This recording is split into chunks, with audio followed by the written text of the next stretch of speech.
हाय दोस्तों, आप सबको को नमस्कार। डीपी क्लासेस में स्वागत है।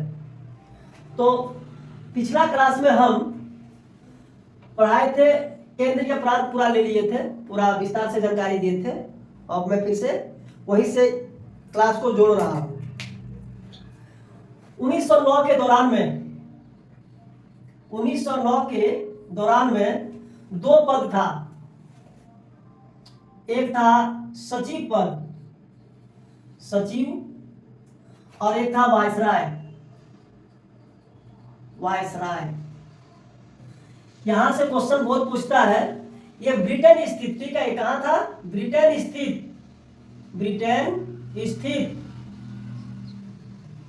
स्थित सचिव पद, और ये भारत में था। इससे क्या पता हुआ? ब्रिटेन में ही था सचिव पद, और वहीं से भारत का देख रेख करता था, प्रशासन चलाता था। और वायसराय क्या करता था? भारत में रह के भारत का शासन चलाता था और करता था। तो यहां से क्वेश्चन पहला सुन लीजिए, सब एग्जाम में पूछता है। पहला दो भारतीय थे जो सचिव पद के सदस्य में शामिल किया गया था। पहला दो भारतीय यहीं से लिखते हैं। पहला दो भारतीय जिसे शामिल किया गया था सचिव सदस्य में। पहला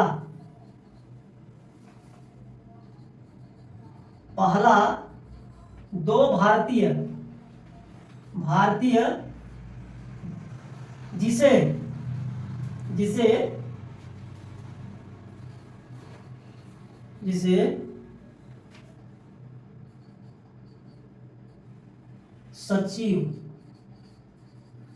सचिव के कार्यकारी सदस्य में शामिल किया गया था।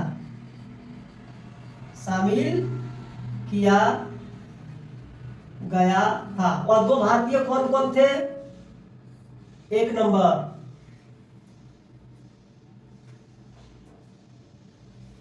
केजी गुप्ता, इसका पूरा नाम है। अच्छा, कोई किताब में केसी गुप्ता लिखा हुआ रहेगा, लेकिन गलत है, ठीक है, याद रखिएगा। ये जो है ये केजी गुप्ता है, इसका पूरा नाम है कृष्ण गोविंद गुप्ता। पूरा नाम है कृष्ण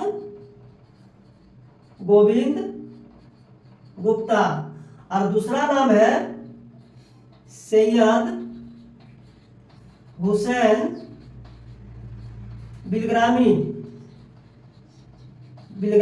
बहुत बार कोई ऐसा एग्जाम में नहीं है कि ये दोनों क्वेश्चन नहीं पूछता है। क्या? ब्रिटेन स्थित सचिव पद, ठीक है, यह है पहला तो भारतीय जिसे सचिव के कार्यकारिणी सदस्य में शामिल किया गया था। तो कौन था? केजी गुप्ता यानी कृष्ण गोविंद गुप्ता, और सैयद हुसैन बिलग्रामी। अब वायसराय के, भारत के वायसराय, यहीं पर जोड़ देते हैं, यहीं पर भारत के वायसराय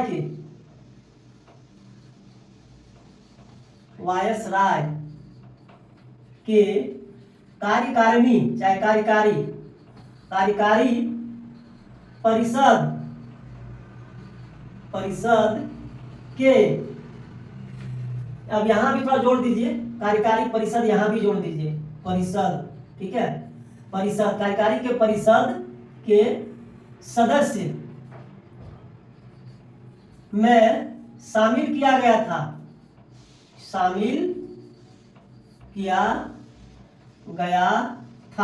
और कौन व्यक्ति था? सत्येंद्र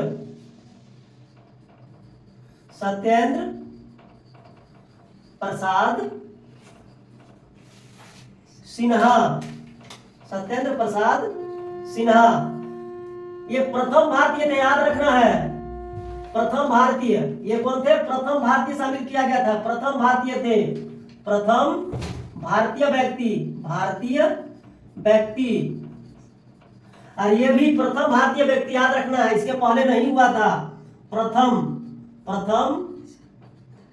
भारतीय व्यक्ति जिसे सचिव के कार्यकारिणी परिषद में शामिल किया था, और वायसराय के कार्यकारी परिषद में शामिल किया गया था। अब एक यहाँ क्वेश्चन पूछता है और भी पूछता है, सत्येंद्र प्रसाद को उपाधि दिया था, लॉर्ड की उपाधि, ठीक है याद रखना है, लॉर्ड की उपाधि दिया था, आप लोग लिख लीजिएगा, लॉर्ड की उपाधि दिया था, लॉर्ड की उपाधि दिया था अंग्रेजों ने, सत्येंद्र प्रसाद सिन्हा को लॉर्ड की उपाधि दिया गया था। क्लियर हो गया। अब इसके पहले क्या क्लास में हम पढ़ाए थे केंद्रीय विधान परिषद, यानी 1909 में दो परिषदें थी। 1909 के समय में दो परिषद थी, एक नंबर केंद्रीय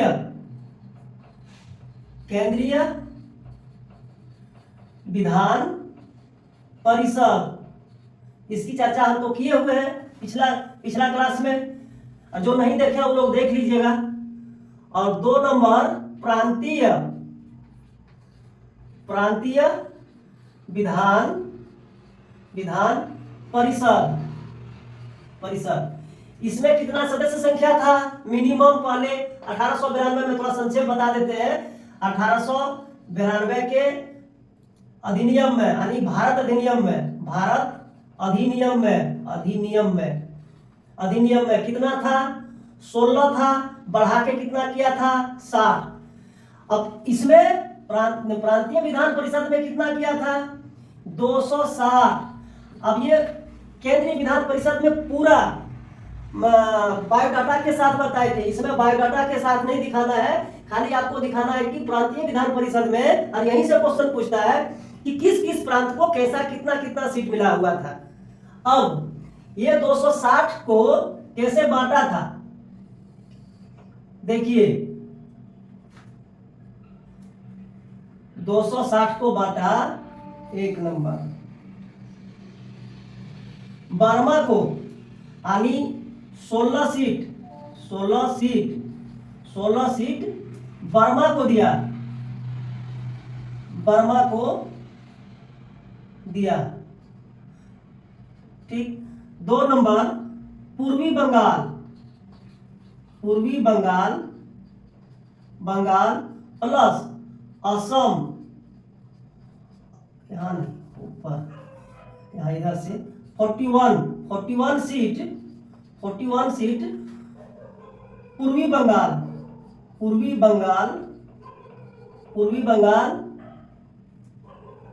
को दिया, प्लस असम, इसमें उसमें अलग नहीं हुआ था, असम इंक्लूडिंग था, ठीक है याद रखना है।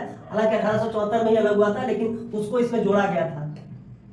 और 52 सीट पश्चिमी, यानी जब बंगाल विभाजन हुआ था, एक पूर्वी बंगाल एक पश्चिमी बंगाल, तो पश्चिमी बंगाल में आपका बंगाल हो गया, उड़ीसा हो गया, बिहार हो गया, झारखंड हो गया, इस सबको, तो ये इन सब क्षेत्रों को कितना सीट मिला था, 52 सीट मिला था, यानी पश्चिमी बंगाल इंक्लूडिंग, ठीक है, पश्चिमी बंगाल को। बहुत क्वेश्चन यहाँ से पूछता है, बढ़िया से ध्यान से पढ़िएगा, ऐसा ये किताब में तो खैर मिलेगा ही नहीं। बहुत हमने कितना मेहनत किया ये तो देखिए, और लगिए मेहनत कीजिए और बनाते रहिए। उसके बाद में मद्रास को दिया 42 सीट मद्रास को दिया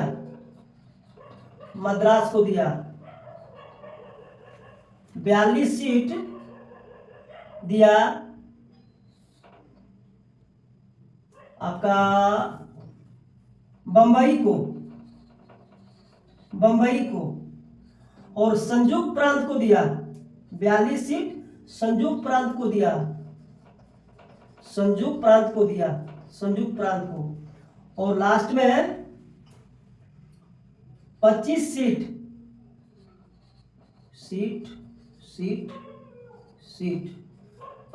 किसको दिया, पंजाब को दिया। अब टोटल इसको जोड़िए, देखिए 260 आता है, 6 1 7 और 2 9 2 11 2 13 2 15 15 5 20 के 0, हाथ में 2 2 और 1 3 3 और 4 7 7 और 5 12 12 4 16 16 4 20 20 और 4 24 और 2 26 आ गया। यानी ये 260 सीटों को इस तरह से विभाजित करके सभी क्षेत्रों को दिया। बहुत, अब इसमें क्वेश्चन कैसा पूछेगा, भारत परिषद अधिनियम के तहत प्रांतीय विधान परिषद में सदस्य संख्या अतिरिक्त लिखना, अतिरिक्त अतिरिक्त इसी में वृद्धि किया है, मनोनीत जो गवर्नर है उसमें कुछ भी नहीं किया है। अतिरिक्त सदस्य संख्या कितना, 260। अब इसमें से पूछता है कि प्रांतीय विधान परिषद में बर्मा को कितना सीट दिया गया था, तो 16। पूर्वी बंगाल और असम को कितना सीट दिया गया था, तो 41। पश्चिमी बंगाल को 52, फिर मद्रास को 42, बंबई को 42, संयुक्त प्रांत को 42 और पंजाब, ये पंजाब वाला बहुत क्वेश्चन पूछता है, ये पंजाब वाला, ठीक है। अब इस तरह से भारत में विभाजित कर दिया, मुसलमानों के लिए पृथक निर्वाचन क्षेत्र भी दे दिया। इतना करने के बाद में यहाँ की जनताओं ने उपाधि दिया, क्या उपाधि दिया उसको, लॉर्ड मिंटो साहब को एक उपाधि दिया। उपाधि सुनिए क्या था सो, मिंटो को क्या कहा जाता है, लॉर्ड मिंटो को, लॉर्ड मिंटो को भारत के, लॉर्ड मिंटो को का भारत का सांप्रदायिक का जनक, सांप्रदायिकता का जनक, सांप्रदायिकता का जनक कहा जाता है, जनक कहा जाता है। अच्छा ये हो गया। अच्छा एक और भी इसमें कथन है, इसमें कथन और है, पंडित जवाहरलाल नेहरू को रखा लॉर्ड मिंटो को, ठीक है, लॉर्ड मिंटो को लिख देते हैं, लॉर्ड मिंटो को भारत का सांप्रदायिक का जनक कहा जाता है, सांप्रदायिकता का जनक। कथन जवाहरलाल नेहरू, जवाहरलाल नेहरू ने कहा था, क्या कहा था, ये भारत परिषद अधिनियम जब मुसलमानों को पृथक निर्वाचन क्षेत्र दे दिया, उसके बाद मुस्लिमों के लिए कहा था, क्या कहा था, मुस्लिमों के आगे, मुस्लिमों के आगे एक दीवाल डाल दिया जिससे मुसलमान अतिरिक्त क्षेत्र से,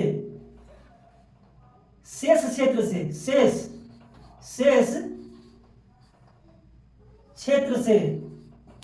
क्षेत्र से वंचित हो गया।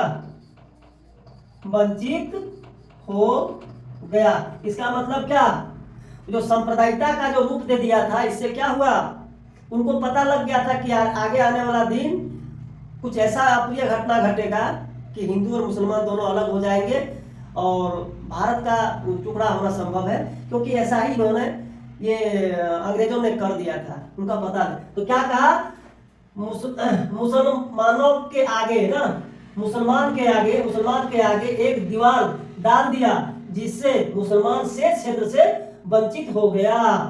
ठीक, अब एक क्वेश्चन बनता है कि जितने भी सदस्य बन गया, निर्वाचन होके चल गया, चाहे मनोनीत हो चाहे चुनाव से जीत के गया हो, तो सबका कुछ तो ये होना चाहिए ना, योग्यता। तो योग्यता अंग्रेजों ने क्या किया था, याद रखना है, उम्मीदवारों की योग्यता और मतदाता की योग्यता निर्धारित किया गया था। तो मतदाता का क्या निर्धारित किया था, सुनिएगा, मतदाता का क्या किया था, सो लिखिए। 1 नंबर, केवल पुरुष मत दे सकता है, यानी वोट दे सकता है, मत दे सकता है। केवल पुरुष मत दे सकता है। 2 नंबर 21 वर्ष आयु निर्धारित किया गया। 21 वर्ष उम्र सीमा यानी 21 वर्ष आयु निर्धारित किया गया। इससे कम आयु वाले वोट नहीं दे सकते हैं। 21 वर्ष आयु निर्धारित किया गया। और मतदाता पागल नहीं होना चाहिए। मतदाता पागल नहीं होना चाहिए। अब उम्मीदवार की योग्यता क्या क्या था, इधर देखिए। 1 नंबर उम्मीदवार जो भी खड़ा होगा, कोई महिला खड़ा नहीं होगा। अगर महिला खड़ा होगा तो उसको मान्यता नहीं है। तो केवल पुरुष उम्मीदवार होगा। उम्मीदवार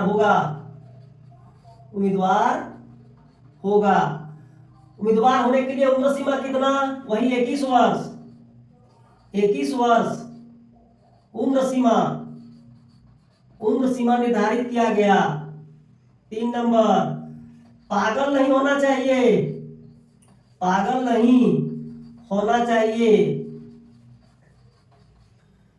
3 नंबर अपराधी नहीं होना चाहिए। अपराधी नहीं होना चाहिए। देश से निकाला न गया हो।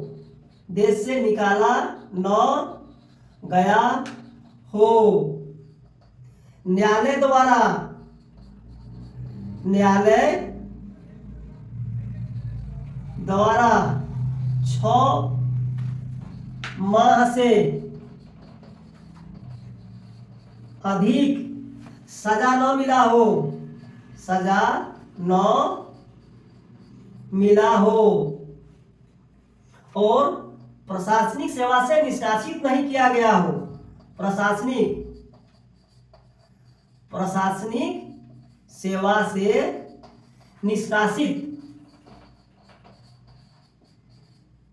निष्कासित न किया गया हो। देखिए उम्मीदवार बनने के लिए कितना कठिन है।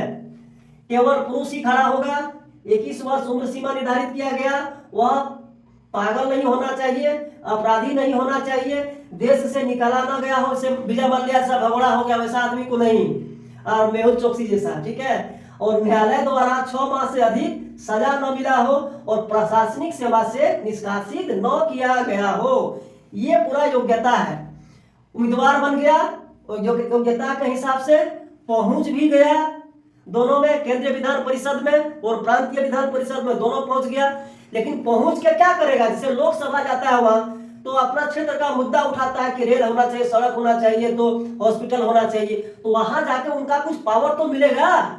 अगर पावर नहीं मिलेगा तो फिर वहां जाके क्या करेगा। तो पावर क्या क्या दिया था, देखिए यहां से क्वेश्चन दागता है। बाबू देखो, हम मेहनत करके पढ़ा रहे हैं, रिजल्ट चाहिए, और ये वीडियो को गरीब से गरीब बच्चा के पास पहुंचा दीजिए, और मेरा यही उद्देश्य है। अब आया कि क्या उसको शक्ति मिला, शक्ति कैसे बांटा।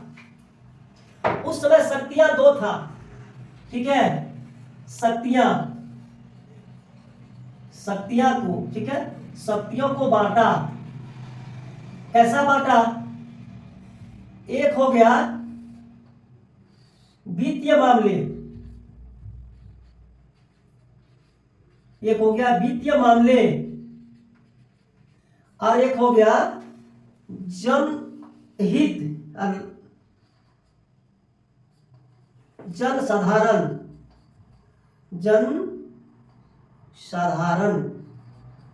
जनसाधारण या लोकहित, इसको बोलिए लोकहित। जो वित्तीय मामले में जो सदस्य सब गया उसको क्या मिला, उसको क्या क्या अधिकार दिया। देखिए 1 नंबर बजट पर बहस कर सकता है। दूसरा,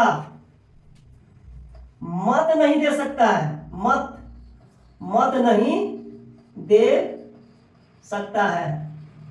और क्या, प्रांतों के लिए धन की मांग कर सकता है। ये उनको मिला। वित्तीय मामले में जो सदस्य पहुंचा उसको ये सब क्या क्या, बजट पर पैसा कौड़ी का जब होगा, बजट होगा तो बजट पर बहस कर सकता है, मत नहीं दे सकता लेकिन, और प्रांतों के लिए धन की मांग कर सकता है। अब इसमें जनसाधारण में क्या दिया गया, देखिए जनसाधारण में क्या किया। इसमें भी जो जनसाधारण का जो सदस्य यहां से चुनाव में जीत के गया उसको क्या मिला, 1 नंबर। क्या इसमें दिया, जनसाधारण के लिए प्रस्ताव में हिस्सा ले सकता है। जनसाधारण के लिए, साधारण के लिए प्रस्ताव ला सकता है। जनसाधारण के हित के लिए लिखिए, हित के लिए प्रस्ताव ला सकता है, ला सकता है। लेकिन याद रहे इसमें मत नहीं दे सकता है, इसमें मत दे सकता है,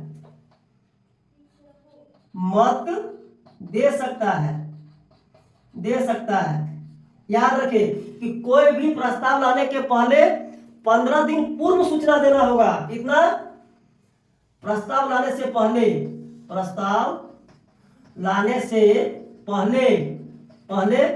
15 दिन तक, 15 दिन पूर्व, लाने से पहले 15 दिन